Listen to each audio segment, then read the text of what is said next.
Bet, man. We back with that motherfucking hoop venue type shit. What flight say Wembanyama vs. Bron and AD. Let's see how Just a legendary couple this months was. ago, Victor Wembanyama faced off with Nigga swear Anthony this so Davis for the legendary, first. but that boy Victor. My bad, twin. Victor, I ain't been goddamn hooping. I ain't been tuned in to the NBA because I only like to watch playoff sports because that's when they go hard. Nah, so I tune in to them Nuggets here and there. That's them the guys. First time, and the two gave us an incredible My merger matchup. let them boys Both up the other scored day. over 30. There were think them countless them one-on-one Warriors. possessions where they each got the better of one another, and it came down to the final buzzer in a Lakers win. See what Victor and them That boys was talking without about. LeBron, though. This time around, he's in the mix. But that didn't stop Victor from having himself a game, becoming the youngest player in NBA history with a 5x5 stat line as he went toe-to-toe with two of the best players in basketball. Nigga Victor The hooping. first notable play came 30 seconds in. A broken possession ends up in the hands of Austin Reeves, who has his layup wiped off I don't know how you tried that with him. That boy not going. the glass. Wembanyama then takes it down court himself and pulls up for a transition three, which results in a trip to the free throw But I line. thought he made that So bid next look time away. he sets up on the perimeter, Davis makes sure to sit back a little bit, to which he counters by drilling one right over the top of That it. boy chill. Whenever Wemby starts feeling it from outside early on, he becomes a nightmarish Shit, cover, oh my because God. once that shooting threat is established, he's fluid enough to throw a hesitation before starting on a drive. Although I guess there's a reason AD is considered one of the best defenders of this era. On the other side of things, Davis got the better of Victor once, using his agility to beat him off the dribble and draw a foul. But for the most part, Wemby was just sitting back in his deep drop coverage, where he positions himself in front of Reeves to protect the paint, with the length and sharp hands to also take away a pass to the roller.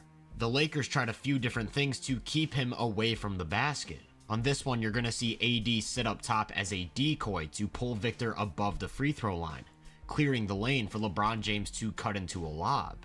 Primarily, though, they played with as much pace as they possibly could. If you can beat him down the floor by attacking with speed, well, he's not there to shut off the rim. By running and gunning, the Lakers found a mix of good and bad. This time, Victor uses that length to pick LeBron's pocket. But Come on, Brian. That's This just time, too easy. Victor uses that length to pick LeBron's pocket. But on a play like this, Victor's forced to track AD and not let him get anything down low, leaving nobody to stop an open shooter from stepping into a three. Wop. Coach Pop called a timeout after that one, and that's when Wemby took his first break with a lead of 15 to 12. With him on the bench, you could see the immediate difference. LeBron attacks in isolation and gets to the rim with virtually no resistance. That's just too. That Brian, like, you see, Victor on the bench, they want to attack the paint. Instead of a You know you're not stopping 7'5" Brian getting down there generational either. shot blocker, it's Zach Collins down there. So when Davis gets the ball, he's catching On a your body. fucking head, nigga. When Collins is the one back in drop coverage, it doesn't have quite the same effect. He can't cover both the ball and the roll. So when he commits, it leaves an easy Too lob. fucking easy. So naturally, Bron and AD just spammed the pick and roll over and over again. There really isn't an Too answer fucking for easy. that. And of course, Davis can just attack Collins himself whenever he wants, once again getting to the rim and drawing a foul. All of a sudden, a 15 to 12 lead turned into a 30 to 17 deficit after 30 an to 17. 18 to 2 Lakers run. 18 to When 2 Wemby's run. back in, the geometry of the court is so much different, capable of covering quite literally the entire paint. As a result, when he's in drop, there really isn't going to be a pathway to the rim. So a ball handler like D'Lo really only has access to lower percentage mid-range jumpers. And when D'Lo tried to drive, Wemby shut that off for his fourth steal Come on, bro. That's just too easy. Like, in 6 minutes, before throwing an outlet down court to I start might some have would've transition died. offense. Shoot that boy. Turning defense into offense was an early theme in this game, which Victor can of course Good lay initiate in. himself. Kraus. He finds himself with a big time mismatch on this one and attacks downhill for a chance at his 16th point from the line. I'm about to say, why are you even guarding him anyway? Who was that? Is that D-Lo? I don't even know who that is. Why are you even guarding him, buddy? You get out of the way, bro. You know he Match on taking this your one, ass to the and fucking attacks cup. downhill Twin. for a chance at his 16th point from the line. That's right, he That's finished the easy. first with Shoot 16 that. points, 6 rebounds, Hey. 4 steals, and a block. What? San Antonio went on a 9-0 run to close the quarter, Oh my winning God, look Wemby's at that minutes hit. by This nigga 12, too big to be. yet trailing Oh, by my 4. miss. Quarter, winning that Wemby's motherfucker minutes hit, though. by You gotta make 12, that. yet trailing by 4. After scoring 16 in the first, the Lakers made an effort to keep Wemby from getting any shots up in the second. As soon as he starts to attack, he draws not 2, but 3 defenders Nigga got 3 people on him. That nigga a rookie. to the ball. This is the worst that he is gonna be. This nigga is a demon. Before hitting a cutter for an easy 2 That's too points. easy. They wanted to deny him the ball entirely, except keeping the ball away from someone like that isn't exactly an easy task. Even when it seems like he's covered, he's still a threat to go up and get a lob.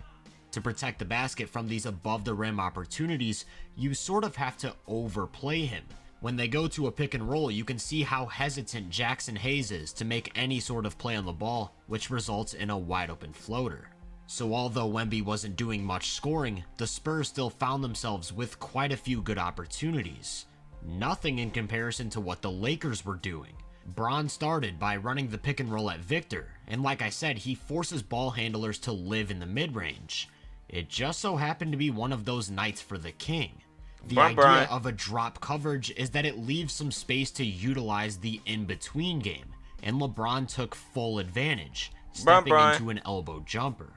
Next time down, they went right back to it, except this time a third defender slides down to protect the middle, so Bron sprays it out to D'Angelo Russell for a wide open 3. It didn't matter if it was a mid-range jumper, a tough finish, a spot up 3. The Lakers really couldn't miss at the beginning of the second, and when the Spurs finally called a timeout, that lead was back up to 12. Wemby checked out then, and these minutes were surprisingly good. The Lakers even brought in AD and Reeves, but started missing a lot of their shots. On the other end, San Antonio did 2 things right. They controlled the offensive glass and didn't miss shots. This and one by Keldon made it 53-47, cutting it down to 6 as Victor checked back in. From there, the Spurs decided to try out a 3-2 zone, which ended up being a complete disaster as they gave up open 3 after open 3. Take this play for example. Wemby has to drop to the paint to pick up a rolling Davis, but absolutely nobody rotates to cover for him in the corner. Then as soon as he's the one closing out to the corner to take away a shooter, that's when the paint becomes vulnerable, as Rui has an easy layup. When they were in man defense, AD got the better of Wemby due to 2 key physical advantages. The first is his agility. In isolation, he's able to step right around him on his way to a layup. And the second one is his strength. When D'Lo attempts a 3, it's essentially a one-on-one for the rebound. Davis shows off some grown man strength to get to the ball and easily puts it back. As for the grown man strength to get to the ball and easily puts it back. As for the Lakers' defense, they might as well have been in a zone themselves, going with the old faithful strategy of putting Rui Hachimura on Wemby while AD completely abandons Jeremy Sohan to protect the paint. I think with AD roaming, Victor was bothered to some extent. When he gets forced baseline, there's really not an angle for him to score or pass, resulting in a turnover. But I still think he had some nice attacks. That shit box everybody but my boy Nick. Turnover. Nikolai's not going for no Rui and AD Roman. We not going for that. But I still think he had some do nice that to attacks. Everybody else. Joel like Embiid. Here, he drives right at Davis Davis to force him out of position before dropping it off to Sohan, who now has a lane to attack down the middle. In general, the Spurs were really capitalizing on the opportunities they were given. Of course, the game plan is to make Sohan a shooter, so when he's knocking down his jumpers, that goes a long way. As does hot shooting across the board. While getting torched on the other end, they were able to keep the game alive by simply keeping up. That takes us to the end of the half, a 66-59 Lakers lead heading into the break. Planning to move? Them Join the boy. 6 million families who Wow, discovered a smarter, more this shit flexible way don't to move fucking with work, Pods. bro. To start the third, you once again see Wemby's ability to impact an offense's approach through his drop coverage, as AD rolls into a smothered mid-range jumper. Hell no. But the Lakers had some counters up their sleeve. This time you're going to see AD start up top as Bron sets a ball screen. Then as soon as Reeves gets to the middle of the floor, Davis dives, essentially forcing Victor to make a really tough decision. Actually, using LeBron as a screener was their main counter. They'd space Davis on the weak side dunker spot and then set up their two-man game. This one leads to an open three on the pop. You can just see how much more space there is to work with off a screen now. D'Lo has no trouble whatsoever getting to an open jumper. My favorite part about this quarter, though, was the one-on-one duel we got between AD and Wemby. Very reminiscent of that first matchup. This time, Davis tries to bully him with his strength, but to no avail as his layup gets swatted. That shit. Right into the hands, but to no avail as his layup gets swatted. Young nigga ain't going for that. Right into the hands of LeBron in the corner, who's now gonna try a pick and roll. And like I keep saying over and over again, that's likely gonna result in a long two. By the way, when I say one-on-one duel, that applies to both ends. Victor comes off a screen to get the ball, then starts a perimeter isolation, throwing a crossover into a step back as he pours in another three. Oh my god. Throwing a crossover into a step back as he pours in another three. Oh my god. They had a decent little back and forth going. Davis again takes him down low, but this time instead of attempting to finish inside, he turns into a follow-up jumper. And about a minute later, he again wanted to set up in the post, but never gets the opportunity because Wemby's jumping the pass for his 5th steal of the game. From there, he runs the floor in transition and makes a beautiful skip pass to Trey Jones. For an open corner three. That playmaking really stood out during this quarter. Remember, the Lakers don't want him scoring, so when he gets into some action and they switch, there's a small window of opportunity for him to shovel in a beautiful dime. This is probably the most underrated aspect of his game. The corner dribble handoff gets rejected, and he throws a bounce pass right on the money, which collapses the defense and leads to a wide open three. Although this one doesn't find the net. Man, I'm not just talking about basic passes either. He made some high-level reads. When he gets to the paint and stops short, it looks like he's about to fall back into a jumper, only to float it down to Sohan, who's got himself an easy dunk. Here's another one on the very next possession. D'Lo's getting ready to jump out, so when Victor rejects a screen, that leaves open a slip, which he hits with a look away, again leading to offense at the rim. Good pass. If you couldn't tell, this quarter was pretty much all scoring. Wemby played 7.5 minutes, and both teams were over a 130 offensive rating during that time. When he checked out, the score was up to 89-80.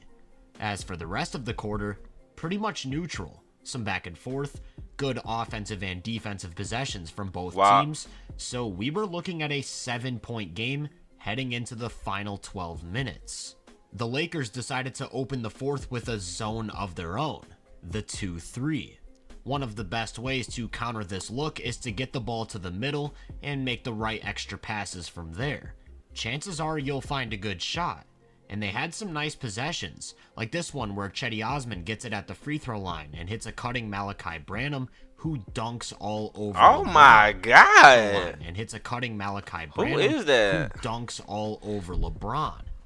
They also had some bad possessions. This time when Cedi catches the ball, it should be an easy entry to Wemby down low, but he's off target and turns it over. On the other end, Bron was right back to running pick and roll at Victor, which of course meant right back to that mid-range game. His in-between play throughout this match was just masterful. There just isn't much you can do defensively when he's getting into the lane and consistently hitting shots like this. In an effort to slow him down, the Spurs tried going back to their 3-2 zone, but I'm pretty sure we all saw exactly how that went earlier. Wemby checked out with just under 8 minutes left, down by 12, and was only out for 2 minutes. The Lakers scored a couple buckets, so it was now a 16-point game with about 5 minutes to go. Even though it seemed out of reach, Victor made sure to put on a quick defensive showcase. This play starts with him closing off a drive before deflecting a pass to the dunker spot. Hayes grabs the loose ball and hands it off to LeBron, who's going to try to attack the big man. He drives baseline and keeps his dribble all the way until he thinks he's got some room to turn into a jumper that gets erased. Originally, this was called a foul, but after a challenge, it was overturned into a clean block. Bron did come back next challenge, it was overturned. I wasn't watching that shit right. Thinks he's got some room to turn it in. He drives baseline and keeps his dribble all the way until he thinks he's got some room to turn into a jumper that gets erased. Originally, this was called a foul.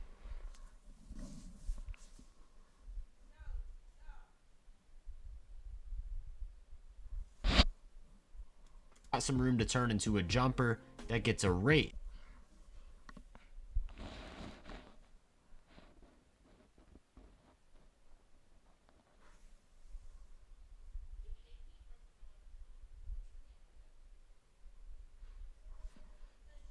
I'm scared of this nigga, bro. Originally, this was called a foul, but after a challenge, it was overturned. I'm scared of that nigga, bro. Turned into a clean block. Bron did come back next time with another tough fadeaway over the top, which he knocks down to extend the lead to 18. But a possession later, Austin Reaves decided to show everyone exactly why ball handlers choose to live in the mid-range, as Victor drops back and takes away both the roll and finish. For some reason, Reaves thought it'd be a good idea to test him again next time down, with the exact same result as Wemby picks up his 5th block of the night. After that, Coach Pop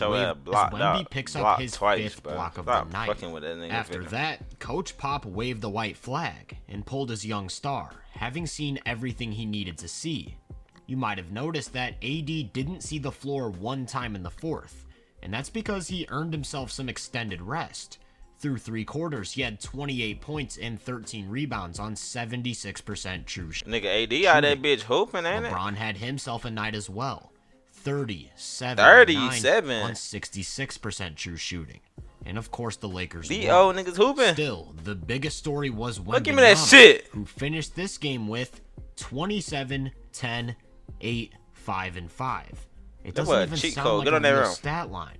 This was the first 5x5 game the NBA's seen in 5 years, but there's more history to this performance. He joined Michael Jordan as the 2nd player in NBA history with back-to-back 5-steal, 5-block games. Yeah, this wasn't a one-time occurrence. He also played only 30 minutes and 55 seconds, making it the fewest amount of time ever played in a 5x5 game. The Lakers might have won. Victor stole the headlines in a match that featured LeBron and Anthony Davis, though, continuing to show time and time again in just his first season that he's destined for greatness. If you enjoyed this breakdown, make sure to drop a like, subscribe, and turn my post notifications on to be first on more content. If you're interested in my more in-depth research, nigga Vic might have this shit in the chokehold. I ain't gonna lie, bro. Nigga too OD out this bit. Hey though, fuck with the game, twin. If you smell me, do you smell me?